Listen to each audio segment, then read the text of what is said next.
وہ منظر اب پیش آ چکا ہے، آ رہا ہے، نوجوان یہ کام کر رہے ہیں۔ آگے اللہ کے نبی علیہ السلام نے کیا فرمایا؟ اگلی بات ہے جو آج کے زمانے اور معاشرے پہ جو یہ حالات بپا ہیں، اس کے متعلق اسی حدیث کا اگلا جز بیان کرتا ہے کہ اللہ کے نبی علیہ السلام نے فرمایا کیا ہوگا؟ فرمایا مسجد میں آوازیں اونچی ہوں گی، شور و غل ہوگا۔ اس سے مراد دین کی تبلیغ نہیں ہے، وہ تو سرکار کے زمانے اقدس میں بھی ہوتا تھا، تلاوت قرآن، واعظ و نصیحت، آقا علیہ السلام کی ثنا خوانی، وہ تو مساجد میں پہلے بھی بلند تھا۔ مطلب کیا کہ لوگ مسجد میں آ کر دنیاوی باتیں کریں گے، وہ باتیں جن کا کوئی مقصد نہیں ہوگا، لا یعنی باتیں۔ مسجدیں تو ہیں اللہ کا گھر، کس لیے؟ یہاں اللہ کا ذکر کیا جائے، اللہ کے ذکر کرنے لوگ آئیں گے مسجد میں، مگر آ کر چغلی، غیبت، اس کی یہ فلانا ٹھیک نہیں، اس کی فلانا ٹھیک نہیں، اس کی عادت ٹھیک نہیں، اس کے پاؤں ٹھیک نہیں، اس کی بیوی ٹھیک نہیں،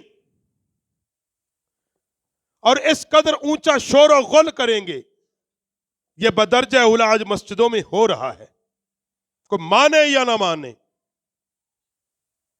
ہو رہا ہے۔ اب قریب ہے، یہ شب برات آئے گی، لوگ آئیں گے۔ اب کس لیے لوگ آتے شب برات پہ؟ اللہ کی، مقصد یہی ہے۔ اب جب ہم کہیں گے کہ حضرت اب قرآن پاک پڑھ لیں بیٹھ کے، اللہ ماشاءاللہ ایک دو لڑکے، باقی ٹولیوں کی شکل میں بیٹھیں گے، گپیں ہانکی جا رہی ہیں جیسے کچھ صدیوں کے بچھڑے یار ملے ہیں۔ یہی کچھ ہوتا ہے، یہی منظر نامہ ہوتا ہے۔ مسجد میں ہنسنا قبر میں اندھیرا لاتا ہے، اور جو مسجد کی حرمت کا خیال نہ کرے پھر اس کے لیے کیا ہوگا؟ جو مسجد کی تقدیس اور مقدس ہی نہ جانے پھر اس کا کیا ہوگا؟ آگے آقا علیہ الصلوۃ والسلام نے جو فرمایا، حضور نے فرمایا کہ قبیلے کا بدکار ترین شخص قوم کا سردار بن جائے گا۔ قبیلے کا بد کردار، قبیلہ اس کو اپنا سردار مان کے بیٹھ جائے گی۔ اور پھر حضور علیہ السلام نے فرمایا قوم کا ذمہ دار کون ہوگا؟ کمینہ ترین انسان۔ وہ کہے گا میں اس قوم کا ذمہ دار ہوں۔ آج کے دور میں کہہ لیں، ہمیں کیا اس میں شک ہے، ہم آج کے دور میں کہہ لیں ایم پی اے، ایم این اے، ڈیرے دار، وڈیرے، یہی ذمہ دار ہے نا جس کو قوم کا ہم نے بنایا ہے۔ بھائی ہم نے ذمہ دار بنایا ہے ان کو۔ وہ کہتے ہیں کہ دیکھو جی میں اس علاقے کا ایم این اے ہوں، میں اس قوم کا ذمہ دار ہوں، انہوں نے مجھے ووٹ دیا ہے۔ ہم کس کو اپنا ذمہ دار بنا رہے ہیں؟ جس کے بارے میں مجھے بھی، آپ کو بھی، ہم سب کو علم ہے کہ یہ بے نمازی بھی ہے، فاسق بھی ہے، فاجر بھی ہے، جھوٹ بھی بولتا ہے، دین سے بھی آگاہ نہیں ہے، مگر ہم پھر بھی باضد ہیں کہ اس کو قوم کا سربراہ بنا کے رہیں گے۔ بنایا کہ نہیں بنایا؟ ہم بناتے ہیں۔ آقا علیہ الصلوۃ والسلام نے فرمایا کہ آدمی اس کی تعظیم کریں گے، کس لیے؟ اس کی شرافت کی وجہ سے نہیں، اس لیے کہ اس کے شر سے بچ جائیں۔ وہ اس طرح کا ڈٹائی سے وہ شرارتی ہوگا، بدماش ہوگا، لوگ اس لیے اس کی عزت کریں گے اس کے ڈر کی وجہ سے، اس کی شرارتوں کی وجہ سے، اس کے نقصان کی وجہ سے۔ اور اللہ کے نبی علیہ الصلوۃ والسلام نے فرمایا اس وقت تک بندہ ایمان والا نہیں ہوتا جب تک اس کے ہاتھ اور زبان سے دوسرا مسلمان محفوظ نہ ہو۔ اور آگے نبی رحمت علیہ الصلوۃ والسلام نے فرمایا رنڈیاں اور باجے ظاہر ہو جائیں گی، شراب عام ہو جائے گی۔ رنڈی اور باجی آپ کے سامنے ہے، اس میں کہنے کی ضرورت ہی نہیں ہے۔ آج کل ہماری شادی اس وقت تک مکمل ہی نہیں ہوتی جب تک اس میں ناچ گانا نہ ہو جائے۔ اب شادی سے بڑھ کے آگے چلا گیا، اب یہاں تک لوگ چلے گئے کہ اس وقت تک بچے کی وہ سالگرہ نہیں مناتے جب تک اس میں ناچ گانا نہ ہو جائے. یہاں تک چلے گئے. یہ چاہے کہ آپ کو یہ میری بات بری لگے، کیوں آپ اور میں ہمارے اندر اتنی طاقت نہیں ہے، پیسے نہیں ہے. جو صاحب ثروت ہے، پیسے، ان کا حشر یہی ہے. چند دوست اکٹھے ہیں، محفل اور چل رہی ہے، وہاں کیا ہو رہا ہے؟ وہاں کیا ہو رہا ہے؟ یہی کچھ ہو رہا ہے. شراب عام ہے. دنیا کے اسلامی ملکوں کے اندر آج ایسے ملک موجود ہیں کہ جو اسلامی ہیں، جہاں 90-95 بلکہ 98% لوگ مسلمان بستے ہیں. وہاں ایسے ہوٹل ہیں، آپ کھانا مانگے ساتھ شراب آتی ہے. بعض لوگوں کا کھانا اس وقت تک مکمل نہیں ہوتا جب تک وہ ساتھ شراب نہ پی لیں. آپ چلے جائیں میرے وطن عزیز کے کسی ہوٹل بڑے میں، بھائی آپ اور ہم جیسے لوگ تو 10 20 50 کی کھانے والے ہیں نا، ریڑی کھابے سے. اب جو لوگ وہاں جاتے ہیں جہاں شاید ہم کیا ہماری نسلیں بھی نہ جائیں، اور اللہ نہ ہی لے کے جائے ہمیں، اللہ ہمیں بچائے، اللہ ہمیں ایسے ماحول سے، ایسے کھانے سے بچا لے. اللہ کے نبی نے فرمایا یہ ہوگا. اور پھر آقا علیہ الصلوۃ والسلام نے فرمایا، جب یہ ساری آ گیا، حضور نے آخری بات کی اسی حدیث کے اندر. حضور نے فرمایا اس کے پچھلے اگلوں پر لعنت کریں گے. میری امت میں یہ فتنہ آ جائے گا، وہ جو ان سے پہلے اسلاف گزر چکے ہوں گے، بزرگ گزر چکے ہوں گے، ان پہ لعن طعن کریں گے. آج ہو رہا ہے. اس کی زندہ مثالیں میں آپ کو دے دیتا ہوں. عیسائی آج تک اس اونٹنی کا احترام کرتے ہیں جس پر عیسیٰ پیغمبر سوار ہوئے. ان کھروں کا احترام کرتے ہیں، ان قدموں کا احترام کرتے ہیں جہاں عیسیٰ علیہ الصلوۃ والسلام چلے. مگر اس امت کے کلمہ پڑھنے والوں نے نبی علیہ السلام کے آثار اور تبرکات نہیں مٹائے، یہ کہہ کر کے یہ شرک کے اڈے ہیں. اب کوئی نہیں بولے گا مٹائے ہیں یا نہیں مٹائے، بڑی ڈٹائی کے ساتھ مٹائے ہیں. اسی امت کے کلمہ پڑھنے والے آج عیسائی عیسیٰ علیہ السلام کے ان 4 حواریوں کا اس لیے احترام کرتے ہیں کہ وہ عیسیٰ علیہ السلام کے ساتھ تھے. برناناس کا احترام اس لیے وہ کرتے، اس کے نام پہ بابل رکھ دی ہے، کتاب رکھ دی ہے کہ وہ اس کے رفیق سفر تھے. مگر ہم نبی پاک کے یارانے، نبی پاک ابو بکر و عمر پر اس امت کا کلمہ پڑھنے والا گالی نہیں دیتا، ان پہ لعن طعن نہیں کرتا، عثمان غنی پر لعن طعن نہیں کرتا، مولا کائنات کی شان میں گستاخیاں نہیں کرتے. کیا یہ رونما ہو چکا یا نہیں ہو چکا کہ موجودہ پہلوں پر لعن طعن کریں گے، ان کو برا بھلا کہیں گے؟ یہ امت کے لوگ کہنے کو تو وہ یہ کہتے ہیں کہ ہم مسلمان ہیں، اور وہ اپنے آپ کو کہتے ہیں ہم سے بڑا مسلمان کوئی نہیں.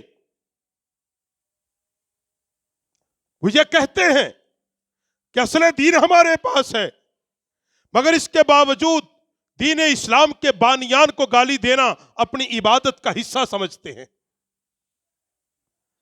جس کے بارے میں نبی علیہ السلام نے فرمایا ابو بکر و عمر ایمان سے ہیں، ان کی محبت ایمان سے ہے، ان سے محبت کرنا ایمان کا حصہ ہے. اولیاء کاملین، بزرگان دین، محدثین، آئمہ مجتہدین کو لوگ کیا کچھ نہیں کہہ رہے. اس زمانے میں امام اعظم ہو یا آئمہ مطہرین ہو، اہل بیت اطہار کے خاندان کے لوگ نبی پاک کے والدین کے بارے میں کیا کچھ نہیں کہہ رہے. کوئی کہتا وہ نبی پاک کے والدین مسلمان نہیں تھے، کوئی دلیل دیو. کوئی یہ کہہ رہا نبی پاک کی اولاد کے بارے میں طرح طرح کی باتیں. تو اللہ کے نبی علیہ الصلوۃ والسلام نے فرمایا کہ جب یہ چیز بھی ظاہر ہو جائے کہ پچھلے اگلوں پر لعنتیں شروع کر دیں، اور اب اجتماعی طور پہ برسرے راہ لعنتیں کی جاتی ہیں، پھر حضور نے کیا فرمایا؟ فرمایا پھر انتظار کرنا سرخ ہواؤں کا، سرخ ہواؤں کا، آندھیوں کا، اور پھر حضور نے فرمایا زلزلوں کا، زمین کے پھٹنے کا انتظار کرنا، صورتیں بدلنے کا انتظار کرنا، پتھروں کے برسنے کا انتظار کرنا. اور پھر حضور نے فرمایا یہ نشانیاں پتہ کیسی آئیں گی؟ حضور نے مثال بیان کی، فرمایا جیسے ایک تسبیح کو پکڑا ہو اور اس کا تاگا توڑ دیا جائے، پے در پہ جیسے اس کے مڑکے گرتے ہیں. فرمایا پھر اس قدر فتنے اور یہ چیزیں نازل ہونا شروع ہو جائیں گی، پھر پے در پہ فتنے آئیں گے. یہ سارا کچھ کس لیے ہو رہا ہے؟ کہیں نہ کہیں جا کے میں اور آپ اس میں شریک ہوتا ہے. ان کے لیے اسباب پیدا کیے گئے، حالات پیدا کر دیے گئے. اور حالات کنہوں نے پیدا کیے؟ ایک دیہاتی پیغمبر صلی اللہ علیہ وسلم کی بارگاہ میں کھڑا ہوتا ہے، آقا علیہ السلام خطبہ ارشاد فرما رہے ہیں. عرض کرتا ہے یا رسول اللہ صلی اللہ علیہ وسلم بتا دیجئے قیامت کب آئے گی؟ قیامت کب آئے گی؟ میرے کریم نبی صلی اللہ علیہ وسلم نے فرمایا، حضرت جابر پاک راوی ہیں، آقا علیہ السلام نے فرمایا جب امانتیں لوگ ضائع کریں گے، جب لوگ امانتوں کو ضائع کریں گے، سمجھ لینا قیامت قریب ہے. صحابی نے پھر عرض کی، اس دیہاتی نے، یا رسول اللہ صلی اللہ علیہ وسلم امانتوں کا ضائع کرنا سے مراد کیا ہے؟ یا رسول وضاحت کر دیجئے. میرے نبی علیہ السلام نے فرمایا یہ ہے اصل بات آج کے دور کی، جس کی وجہ سے میں اور آپ ہم سب رونا تو روتے ہیں، یہ پیٹتے تو ہیں. ہمارے ساتھ ہوا کیا ہے؟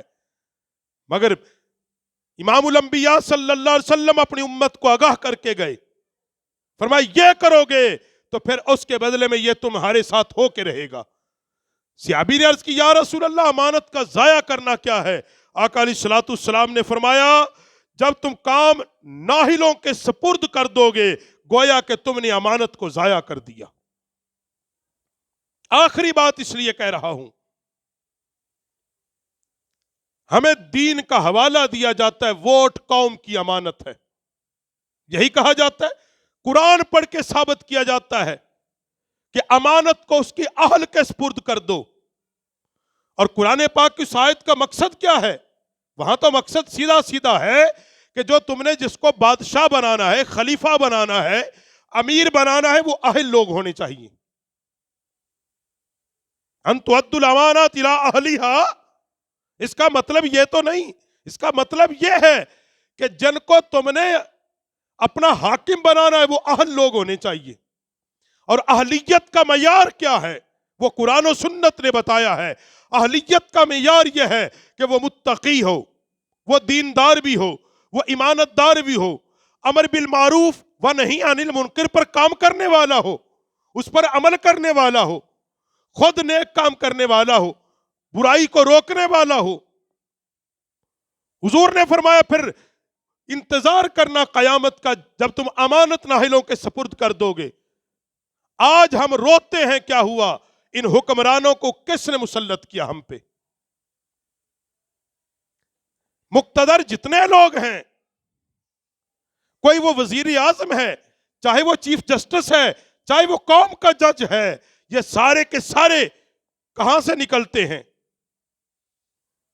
ہم اس امانت کو کبھی اہل کو نہیں دیتے، ہم ان کو دیتے ہیں جو ناہل ہوتے ہیں، نکمے ہوتے ہیں، بے شعورے ہوتے ہیں، جن کو الحمد بھی نہیں آتی، قول بھی نہیں آتا، بسم اللہ بھی نہیں آتی، جن کو اتنا بھی نہیں پتا عقیدہ توحید کیا ہے، عقیدہ رسالت کیا ہے، عقیدہ ختم نبوت کیا ہے، دفاع صحابہ کیا ہے، عظمت صحابہ کیا ہے، محبت اہل بیت کیا ہے. ہم ان لوگوں کو جب اپنا والی بناتے ہیں، اپنا ذمہ دار بناتے ہیں، اپنا وارث بناتے ہیں، ہم اس کو کہتے ہیں جا جو تو فیصلے کرے گا تیرے ساتھ ہوں. پھر وہ فیصلے ایسے ہی کرے گا جیسے ہوتے ہیں. پھر ہر 2 سال کے بعد ہماری عدالتوں کو کیا سوچتی ہے؟ وہ بھاگ دوڑ کے عقیدہ ختم نبوت پہ حملہ کرتی ہے، یہی کچھ کرتی ہے. ہر سال 1.5 سال کے بعد پہلے اس امت کو بے حیائی پہ لگایا اور ضمیروں کو مردہ کیا، دین سے دور کر دیا. پھر پے در پہ یہ فیصلے دیے. آئین کے نام پر لعنت کا طوق اکٹھا کیا کہ یہ آئین ہے. بھائی وہ آئین جو بندوں نے بنایا، بندوں سے تو غلطی ہوتی ہے، مگر جو آئین اللہ نے بنایا ہے وہ قرآن مقدس ہے. جب اللہ کا آئین کہتا ہے کہ محمد کے بعد قیامت تک نبی کوئی نہیں، ہم اللہ کے آئین کو مانیں گے، ہم دنیا کے کسی آئین کو نہیں مانتے، قطعی نہیں مانتے، کسی صورت میں نہیں مانتے. ہم فیصلہ اپنے رب کا مانیں گے. جب رب نے فیصلہ دے دیا محمد کے بعد نبی نہیں، میرے اللہ کا اس کائنات میں اگر کوئی وزیر ہے وہ رسول اللہ کی ذات ہے. خود میرے نبی نے تشریح کر دی کہ میرے بعد کوئی نبی نہیں، میں آخری نبی ہے. ہم کائنات کے کسی جج کو نہیں مانتے، ہم مانتے ہیں تو محمد عربی کی سیرت و صورت اور رسول اللہ کی بات کو مانتے ہیں.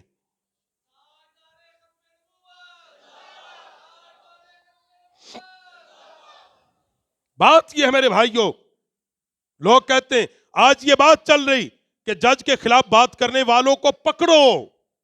باقاعدہ پکڑے گئے 2-3 لوگ کہ انہوں نے جی جج کے فیصلے پر تنقید کیوں کر دی، ان کو گرفتار کرو، ان پہ دہشت گردی کا پرچہ دے دو. میں اسی لیے ہر جمعے میں آپ سے کہتا رہا ہوں اب بھگتو. میں مسلسل نہیں کہتا رہا یہ ہو کے رہے گا، لیکن یہ قوم کہتی مولوی ہے، پاگل ہے یہ مولوی. ہم پاگل نہیں، یہ بین الاقوامی گٹھ جوڑ ہے. اور جس کو صرف پاکستان نظر آتا ہے، یہاں کی عوام نظر آتی ہے، اور ذات رسول اللہ پہ حملہ آور ہے کہ جو کہتا ہے قادیانی بھی قرآن چھاپ لے، کیا رج ہے، وہ بھی تبلیغ کریں، ان کو بھی مسجدیں بنانے دو، وہ بھی اذان دیں. بھائی پہلے وہ اپنے آپ کو کہیں نا ہم غیر مسلم ہیں، پھر جیسے عیسائی ہیں وہ بھی بسیں. ہمیں کیا اعتراض ہے؟ ہمیں کیا اعتراض ہے؟ کہتے جی جج کی توہین ہوگی. بھائی جج نے جو فیصلہ غلط کیا ہے اس کی توہین برداشت نہیں ہے.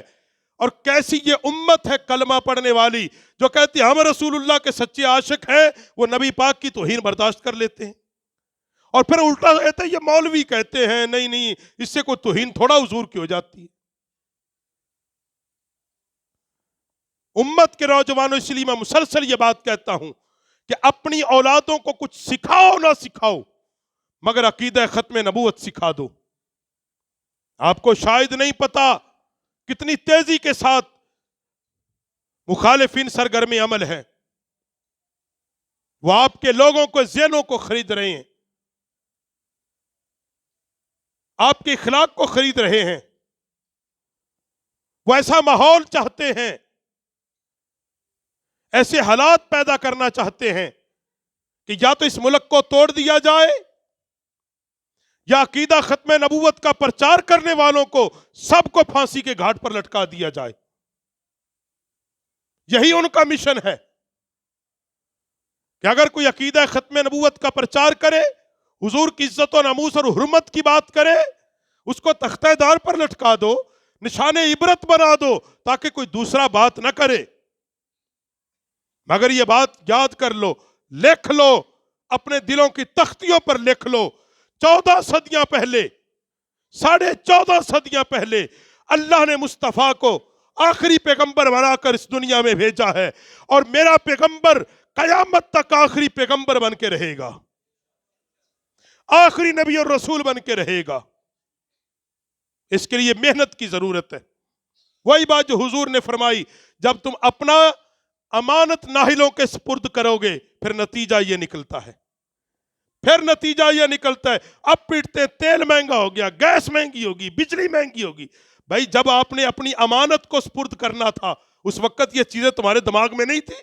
آج ٹیکس آ گیا، ہم پیٹ رہے ہیں. بھائی جب آپ نے اس جمہوریت کے اندر، میرا تو اس میں موقف ہی کچھ اور ہے، اس میں شیخ الحدیث یوسف قاسفزئی علیہ رحمہ نے 100 سال پہلے ایک بات کی تھی.